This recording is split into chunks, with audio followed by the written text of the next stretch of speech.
Welcome friends. சிறுகடிக்கு ஆசை upcoming promo பற்றி பார்க்கலாம். ரோகிணி இப்போது மாமாவாக நடிக்க வந்தவர் மூலியமாக மாட்டணும்னு நினைக்கிறவங்க இந்த வீடியோவுக்கு ஒரு லைக் பண்ணிக்கோங்க. ரோகிணியோட மாமாவாக நடிக்க வந்தவர் இப்போது நடிப்பில் சொதப்ப ஆரம்பிச்சிட்டாரு. ஸ்ருதி நீங்கள் மலேசியாவில் எந்த இடத்துல இருக்கிறீங்க அப்படின்னு கேட்டப்ப பதில் சொல்ல முடியாமல் திணறாரு. ரோகிணி தான் அப்போவும் ஏதேதோ சொல்லி சமாளிக்கிறாங்க. இதுக்கிடையில் இப்போது ரோகிணியோட மாமா எல்லா காய்கறியும் ரொம்ப அசால்ட்டாக ரொம்ப ஃபாஸ்ட்டாக விட்டுறதை பார்த்த குடும்பத்தில் இருக்க எல்லாருக்குமே இப்போது சந்தேகம் வந்துடுது. உண்மையாகவே இவர் மலேசியாவிலேருந்து தான் வந்திருக்கிறாரா அப்படின்ற சந்தேகம் இப்போ எல்லாருக்குமே வந்துடுது.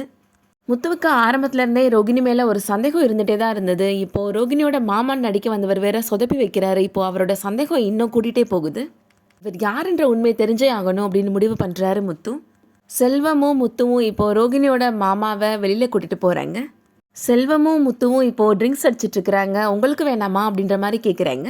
மலேசியாலாம் இதெல்லாம் சகஜம், இப்போ நம்ம வேணான்னு சொன்னால் மாட்டிப்போம் அப்படின்னு அந்த வந்தவர் நினைக்கிறாரு. சரிப்பா எனக்கும் கொடுங்க அப்படின்னு சொல்லிடுறாரு.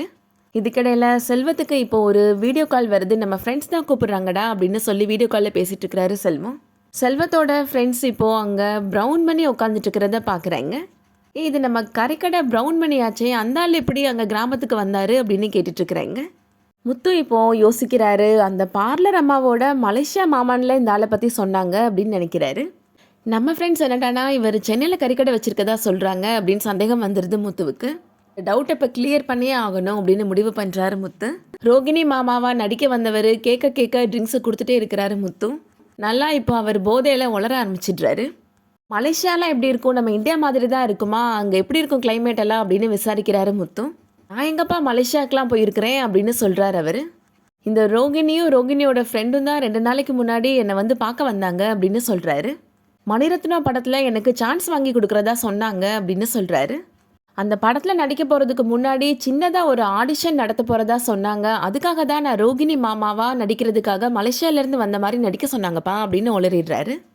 நானும் வந்ததுலேருந்து பார்த்துட்ருக்கிறேன், எங்கேயுமே கேமரா இருக்கிற மாதிரியே தெரியலையேப்பா, உனக்கு தெரியுமாப்பா அப்படின்னு கேட்குறாரு. நீயும் இந்த கதையில் வில்லனாக தான் நடிக்க வந்திருக்கிற அப்படின்னு கேட்குறாரு.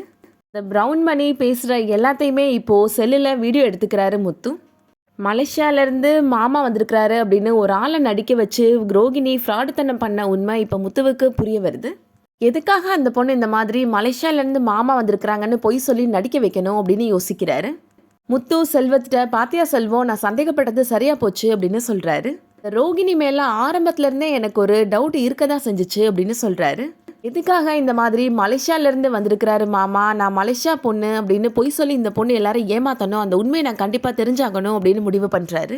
ரோகிணி சரியான ஃப்ராடுன்ற உண்மையை குடும்பத்தில் இருக்கிற எல்லார் முன்னாடியும் அவர் எப்போ போட்டு உடைக்க போகிறாருன்றதை வெயிட் பண்ணி பார்க்கலாம். இந்த வீடியோ பிடிச்சிருந்துச்சுன்னா லைக் பண்ணிக்கோங்க. சீரியல் அப்டேட்ஸ்க்கு நம்ம சேனலை சப்ஸ்கிரைப் பண்ணிக்கோங்க. தேங்க்ஸ் ஃபார் வாட்சிங்.